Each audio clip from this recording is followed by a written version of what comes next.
Thank you and your companions with us on the YouTube channel of Nghe An Newspaper, the digital social publication of the newspaper and Nghe An Radio and Television. Right after this, we will come to the latest news that we have just updated. In a notable move, experts warn that unmanned aircraft carrying nuclear warheads may already exist. Accordingly, TASS reported in 2023 that Russia was building a nuclear-armed unmanned underwater vehicle called Beaten.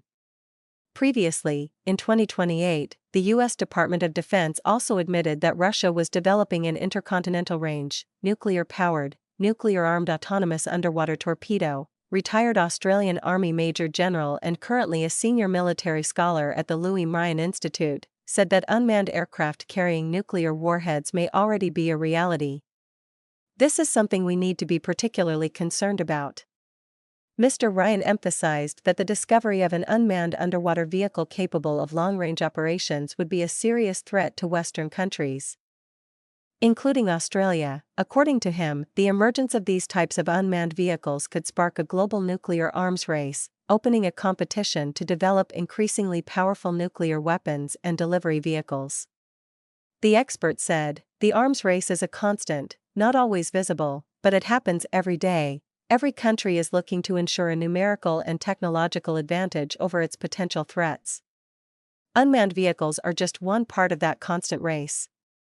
Nuclear warheads are not the only scenario predicted for unmanned vehicles, as politicians have also warned about AI being used to control them. In his speech at the United Nations, Ukrainian President Vladimir Zelensky stressed that it is only a matter of time before UAVs can operate completely autonomously, without humans, except for a few controlling the AI system.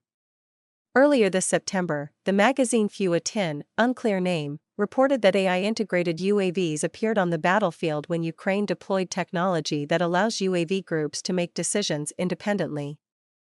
Mr. Rand commented that the application of AI in combat can help reduce civilian casualties in future conflicts. This expert assesses that AI can make weapons more dangerous militarily but less lethal than conventional ones. Of course, that is just an ideal scenario and is still hypothetical. However, the bigger concern lies in the ability of AI to access and control nuclear weapons. On September 25 at the United Nations, Australian Foreign Minister Pendergast warned that AI could be used in nuclear weapons and unmanned systems that are challenging the future of humanity. Important decisions should never be left to machines. Bao Gom also called on leaders to establish rules and standards for the application of AI. Many other opinions also expressed concerns about the ethical and legal issues related to autonomous unmanned vehicles. Expert Rand emphasized that if AI were to control a UAV carrying a nuclear warhead, that is something we need to be especially vigilant about. In my opinion, AI in conventional weapons and AI in nuclear weapons are two very different conversations with very different risks. Even without AI or nuclear warheads mounted on drones, the face of conflict has changed dramatically since the conflict in Ukraine began in May 2022, and UAVs are part of the reason. The number of UAVs produced and deployed by both Ukraine and Russia has increased from a few thousand to several million, said Alexander Mloy, an expert on UAV warfare and a senior lecturer at the University of New Wales. In April, President Vladimir Putin announced that Russia had produced more than 1.5 million UAVs in the previous year alone. Moscow's goal is to increase production to 3 to 5 million, while Ukraine has plans to build 4.5 million, according to the New York Times. Ms. Monloy said UAVs were not new to the conflict. Initially, they were considered experimental tools, even toys. But now they are the most effective systems that can operate at many different levels. Each other. Since October 2022, when Russia launched its first UAV attack, Ukrainian cities and infrastructure have been continuously attacked. In early September, the KF faced the largest airstrike with 810 UAVs and decoys deployed. In the opposite direction, Ukraine also used UAVs to attack targets in Russian territory. The spider web operation launched by the Ukrainian Security Agency in June this year targeted many Russian air bases with 117 UAVs carrying explosive smoke of just over 3.7 kilograms. Monlo expert commented that the front line is actually expanding both in distance and range of UAV operations. On a large scale, UAVs have shown a clear asymmetric effect that a UAV costing a few hundred US dollars can destroy tanks worth millions of US dollars. Even disable fighter jets. The danger from UAVs is not limited to the Ukrainian battlefield. Time recently, Europe has reported a series of UAV intrusions. Ms. Moy emphasized that the UAV war is not only a Ukrainian problem, nor is it only a European problem, but a global problem. Previously, the European Union officially announced plans to develop a UAV wall in Shandong to prevent intrusions. However, the completion time of this wall has not been determined. Ms. Monloy said that the idea of the UAV wall originated from Ukraine, a country that has integrated this measure into its combat operations.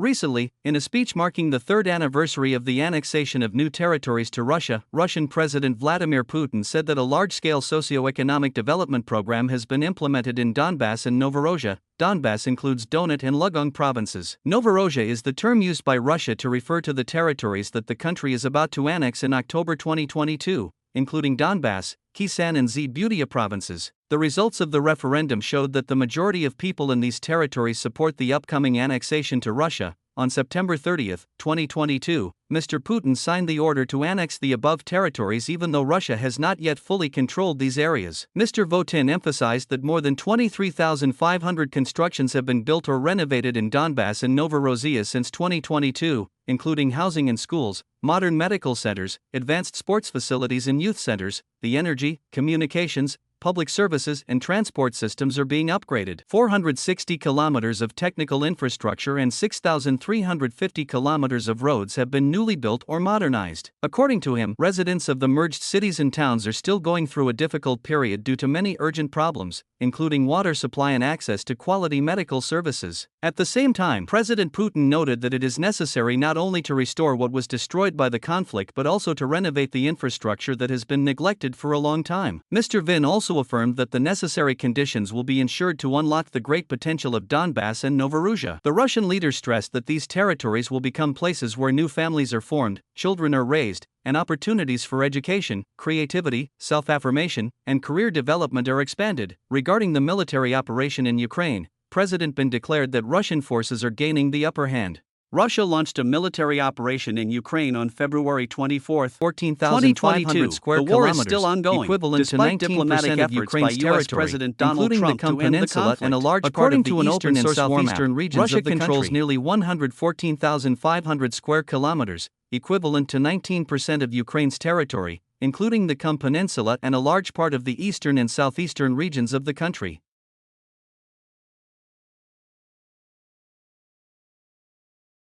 In recent times, both Russia and Ukraine have been constantly upgrading their weapons systems to target each other in a war of attrition. Specifically, according to Ukrainian Defense Minister Ivan Haviliuk, Moscow is upgrading its suicide UAVs by equipping them with a 16-channel system, allowing them to convert signal frequencies and overcome the K-side's jamming zones. According to him, the current TRH UAVs are clearly different from the type used by Russia in 2023. At that time, Russia had just started using these suicide UAVs and they were only equipped with 4-channel antennas, making them relatively vulnerable to EW systems. Currently, Russia has used a 16-channel system, and when combined with large-scale raid tactics, the effectiveness is much higher. For that reason, Shah has become more dangerous and harder to shoot down. According to official Russian figures, there are currently about 900 companies involved in UAV production in the country, of which 70% are small and medium-sized enterprises. The total number of employees in this industry is estimated at about 7,000 people. In the period from 2022 to 2025, Russia has allocated at least 243 billion groups, equivalent to about $3 billion, to develop the UAV industry. This is one of the reasons why Russia now has a large supply of long-range UAVs, especially the Shah series, to carry out massive raids in Ukraine. Russia has changed the Shah UAV tactics many times to increase the success rate, switching from flying very low to very high, attacking in waves flying around to avoid air defense zones. They also changed the stealthy black paint design to make it difficult to detect at night, adding anti-jamming positioning and data links to correct the flight path during the attack. Mr. Havliuk said that Ukraine is building multi-layered defense lines to repel attacks. He explained that the system includes anti-aircraft missile complexes, mobile UAV fire groups to intercept Russian UAVs in the air, combat systems for jamming control channels and air forces, including F-16 fighters. Recently, Ukraine has also accelerated the production of UAVs. Currently, the country can produce about 10 million UAVs per year, including models equipped with artificial intelligence. Ukrainian engineers are also developing new types of attack UAVs to intercept all. They operate similarly to anti-aircraft missiles, detonating near enemy targets and attacking with shrapnel. In another development at the Park Sava Security Forum, Ukrainian Foreign Minister ANV announced that Ukrainian weapons can now strike all Russian military targets.